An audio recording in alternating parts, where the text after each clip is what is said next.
Welcome to Russian History Retold,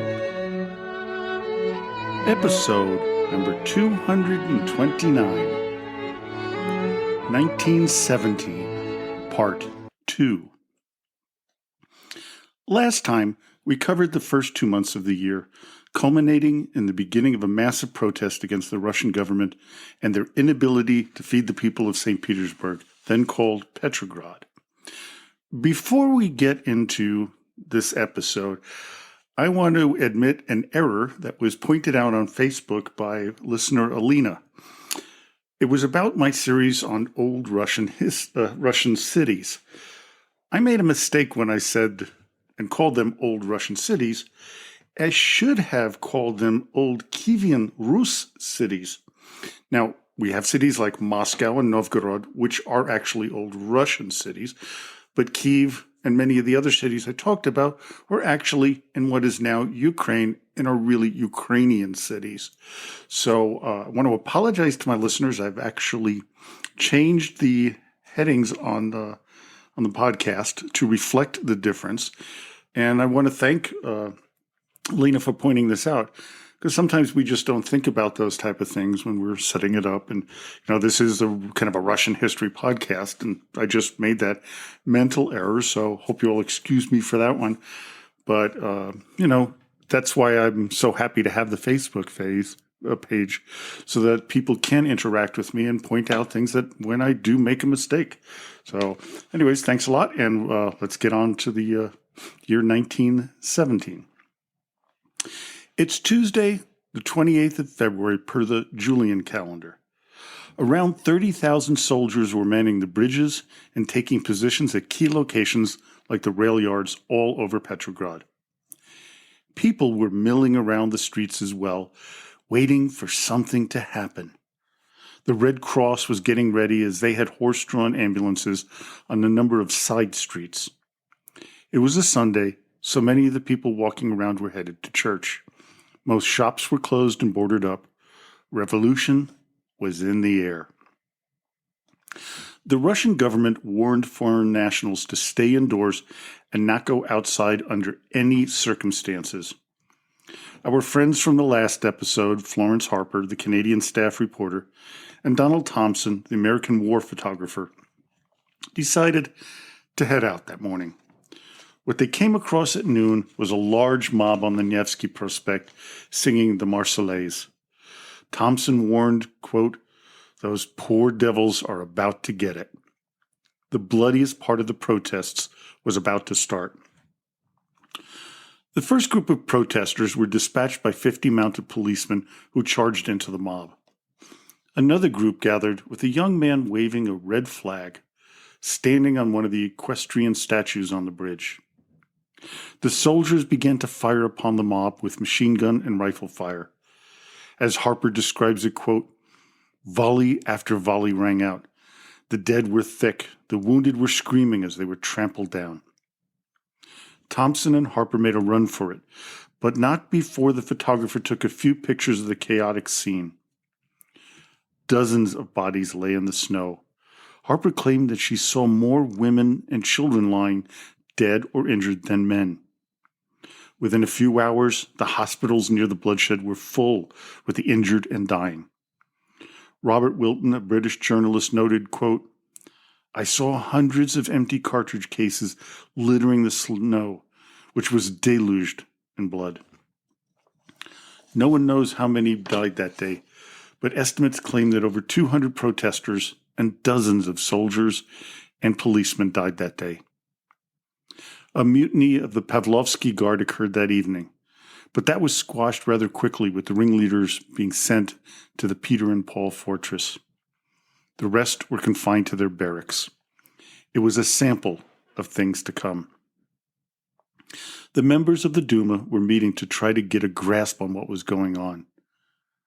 The president of the Duma, Mikhail Rodzianko, sent a message to Tsar Nicholas telling him of the chaos going on in the capital. Nicholas decided that an answer to the question of what to do was unnecessary. It is now March 1st, so let's look at what was going on in the rest of the world. In the United States, Woodrow Wilson is sworn in for his second term as president. The Zimmerman telegram is released to the public, and Puerto Ricans are granted U.S. citizenship. In Mexico, Carranza is elected president, and China terminated diplomatic relations with Germany. The war in Europe is still raging, but no major battles occurred, as everyone seemed to be entrenched in their positions. Monday, March 1st, would be known as Red Monday. Muriel Buchanan, daughter of the British ambassador Sir George Buchanan, described Petrograd when she arrived at the train station at 8 o'clock in the morning.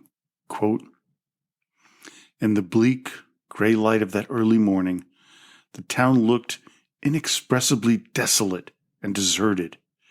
The bare, ugly street leading up from the station, with the dirty stucco houses on either side, seemed, after the snow-white peace of the country, somehow the very acme of dreariness. That dreariness would turn into a dark dread, a feeling that something bad and big was about to happen." At the Duma, Sir George Buchanan and French ambassador Maurice Paleologue met with the Minister of Foreign Affairs, Nikolai Pokrovsky. They were told that Nicholas had ordered troops to enter the city and restore order. This concerned the two foreigners, as they saw yet again that the Tsar had failed to try conciliation, instead trying repressive policies that had failed countless times in the past. As Buchanan wrote, quote, "In 1789, 1830, and 1848, 3 French dynasties were overthrown because they were too late in realizing the significance and strength of the movement against them." What Nicholas and many of the ministers did not realize was that the soldiers in the army were as fed up with the government as the protesters in the streets. Slowly but surely, over the coming days, more and more soldiers would join what was now more than a protest. It was more than rioting. It was a full-blown revolution. As Helen Rappaport writes in her book, Caught in the Revolution, quote, "Maurice Paleologue had been dressing when, at around 8:30, he heard a prolonged din coming from the direction of the Latiny Bridge. He saw a regiment of men approaching a disorderly mob of people crossing from the Viborg side and anticipated a violent collision. But instead, the two bodies coalesced. The army was fraternizing with the revolt. Already a point had been reached that morning where there would be no turning back." Officers of the Preobrazhensky regiment, the regiment founded by Peter the Great, were killed along with those of the Volinsky and Lithuanian regiments, as well as the 6th Engineer Battalion. The old arsenal was looted by the soldiers. The prison was opened, and those awaiting trial were freed and handed weapons. The prison, along with the district court, were set on fire. Not only were criminal records destroyed, but many historical records, dating back to the time of Catherine the Great, went up in flames. Remember our friend Donald Thompson? Well, he and his translator Boris were arrested by the police and put into a small cell. Shortly after they were incarcerated, a mob broke into the police station and they were freed. As Thompson recalled, quote, "People were throwing their arms around Boris and me and kissing us, saying that we were free.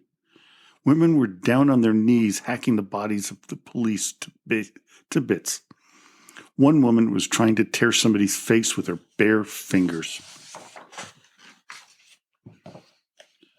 Soldiers, civilians, striking workers were milling around the streets, showing off their weapons.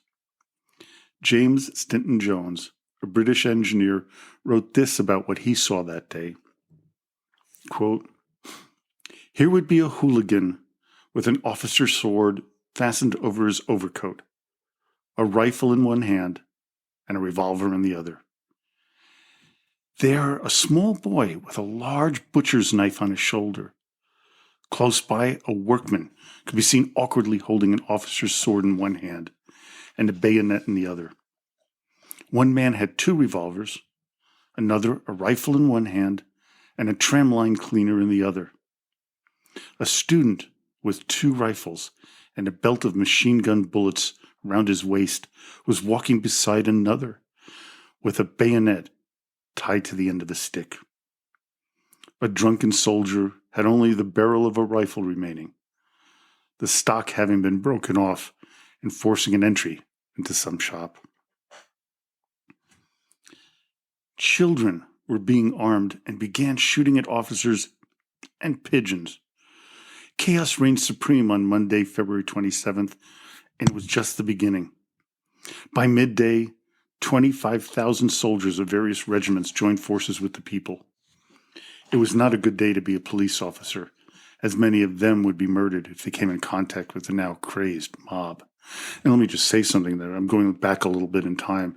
I know we were talking about March 1st, but we want to go back into the last days of February because so much was going on. And it's just to give you context of how angry the people were, the soldiers were. Everyone was fed up with the war, World War I, the fact that there was lacking food and fuel.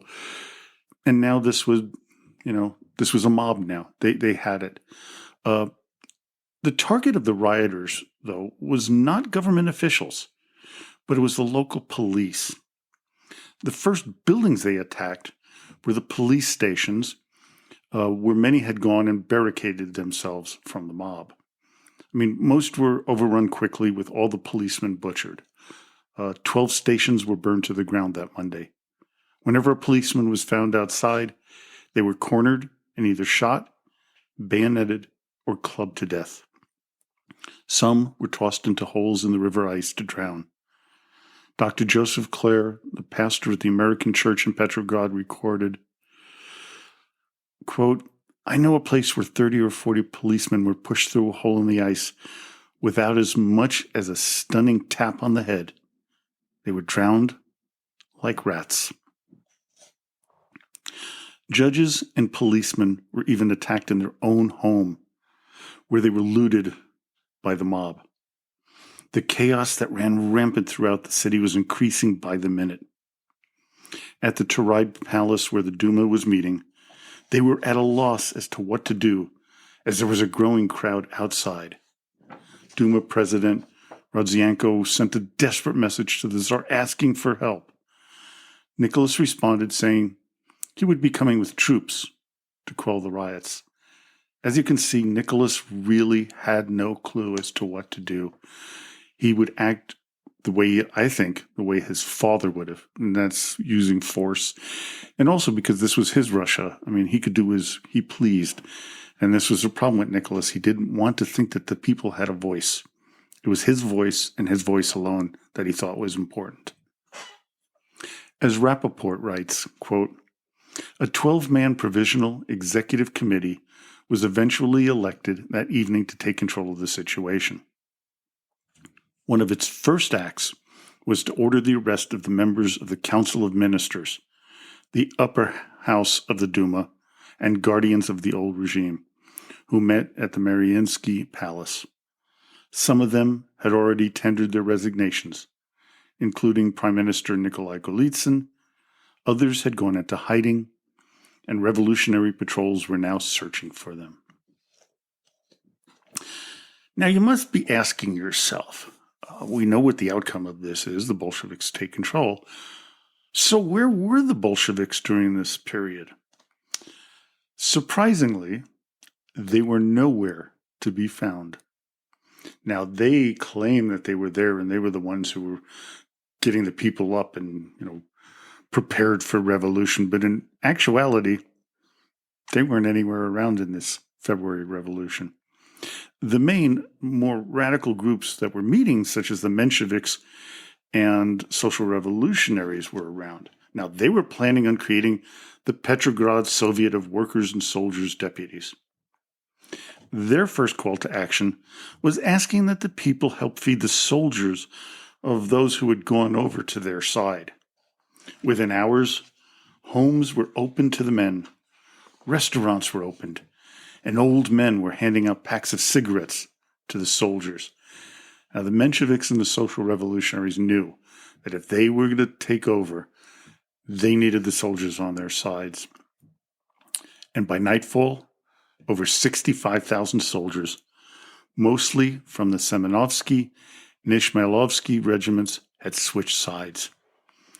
They controlled most of the city except the Winter Palace, Admiralty, and General Staff buildings, which were guarded with what was left of loyal troops. Now, my grandfather would have been in the Admiralty building at that time. Tuesday, the 28th of February, fighting continued, sometimes between members of the same regiment. Many of the eyewitnesses to the days of revolution were members of various consulates that dotted the capital. They were forced to raise the flags of their countries in order to protect them from the angry mobs. One of the hotels that many foreigners stayed at, the Astoria, became a target of the rioters as a policeman was on the roof firing his machine gun at the crowd. Soldiers began firing at the man on the rooftop, some bullets hitting people standing at their windows, trying to see what was going on.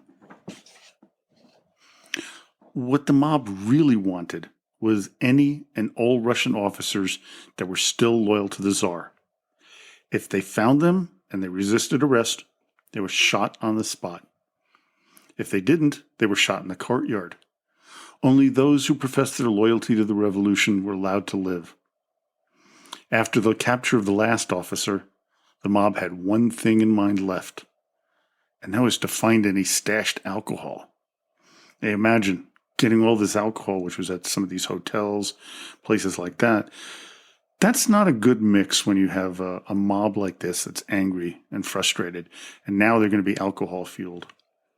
Now, the British officers who were staying at the hotel had the forethought to destroy all of the wine and alcohol before the mob could get it. Some bottles of champagne and wine made it into the hands of some of the protesters, but others admonished them not to get drunk, as it would undo all of the work they had accomplished. Looting was now becoming another major problem in Petrograd. Almost every business was broken into.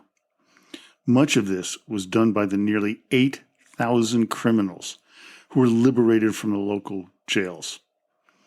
Bands of gangs roamed the streets, targeting the aristocrats and their families. If they came upon a family that remained in the city and had barricaded themselves in their homes, they were likely to be all killed if the mob made it inside. And that included women and children. Luckily for me, my grandfather supposedly was in the Admiralty, but he decided with my grandmother that it's time to get out of Petrograd before things have gotten out of hand. And obviously, had they not, you would likely not be listening to this podcast, as I would never have been born. Tuesday, the 28th of February, 1917, marked the end of the most chaotic part of the revolution. The arsenal had been captured, most of the army was now on the side of the revolution, and even, quote, Guard equipage commanded by Grand Duke Kirill, the Cadet Corps, and 350 officers of the General Staff College. Finally, even the garrison that had guarded the imperial family at Tsarskoye Selo had joined them. More and more troops from outlying areas began to pour into the city and join the revolution. The members of the Imperial Council were rounded up and sent to the Peter and Paul fortress. Even Metropolitan Petrium, a friend of the despised Rasputin, was taken into custody. Things began to settle down in the city on March 1st.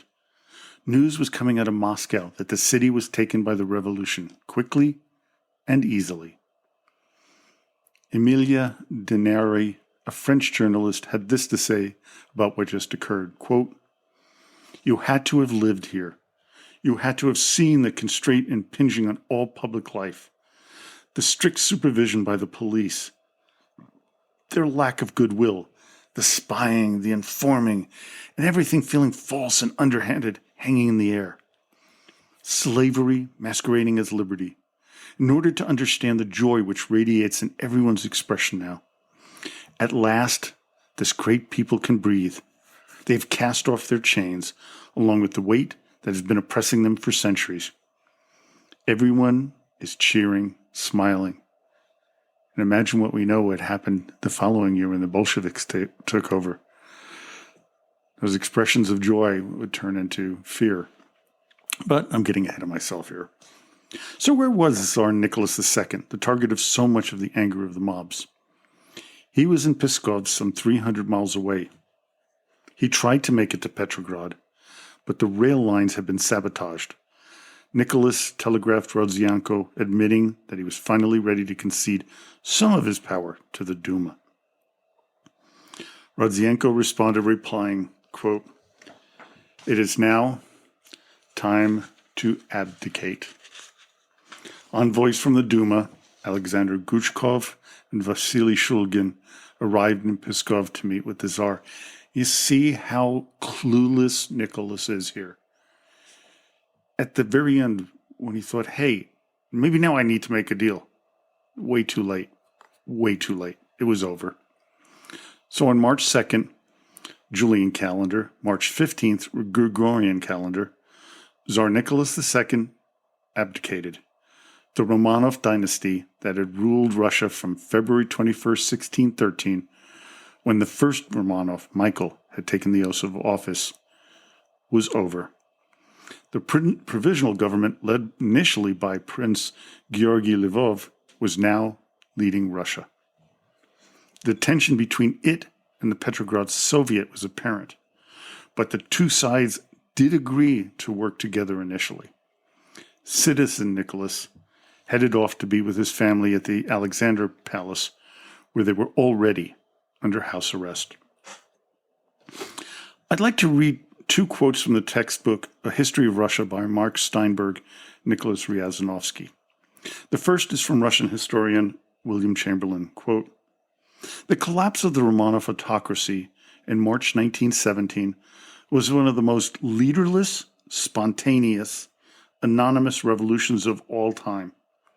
While almost every thoughtful observer in Russia in the winter of 1916-1917 foresaw the likelihood of the crash of the existing regime, no one, even among the revolutionary leaders, realized that the strikes and bread riots which broke out in Petrograd on March 8th would culminate in the mutiny of the garrison and the overthrow of the government 4 days later." The second is by Merle Feinsod, quote, "The enemies of Bolshevism were numerous, but they were also weak, poorly organized, divided, and apathetic. The strategy of Lenin was calculated to emphasize their divisions, neutralize their opposition, and capitalize on their apathy. In 1902, in his work, What is to be Done, Lenin had written, 'Give us the opportunity of revolutionaries, and we shall overturn the whole of Russia.' On November 7th, 1917, the wish was fulfilled and the deed accomplished." I know that the last quote, again, is kind of jumping of the gun, but I felt it was important to share. We'll be seeing the issues with the opposition that Feinsod points out. Mike Duncan, the host of Revolutions podcast, does a masterful job of pointing out the weakness of the opposition, their poor organization, how divided they were, and how apathetic so many of the Russian citizens were. And this is what allowed the Bolsheviks to eventually seize power. I hope to do justice to that high bar that Mike put out there. His series on the Russian Revolution, which he started in May of 2019, and I believe has just come to an end, goes into far more detail than I could ever hope to. Give it a listen if you have the time. Before I go, I was interviewed on a podcast called Conspiranormal, and we talked about the present Ukrainian-Russian crisis going on. It was a great interview between myself and the hosts of Conspiranormal. I'm going to be doing another interview with another podcaster, and he's the head of Great Histories. I'm going to be doing that this coming Friday. and we'll see when it comes out, and I'll tell everybody. And it's going to be more about Catherine the Great, and he's doing something about the French Revolution. So we're going to be talking about Catherine, her discussions with people like Voltaire and Diderot, and what she thought about the French Revolution, and if there was anything that she had said that might have spurred it on. So I hope you enjoyed today's podcast. Join me next time as we return to March of 1917 and continue the story of the rise of Kerensky, the arrival of Lenin, and the tumultuous days that changed a nation. So, until next time, до свидания и спасибо большое.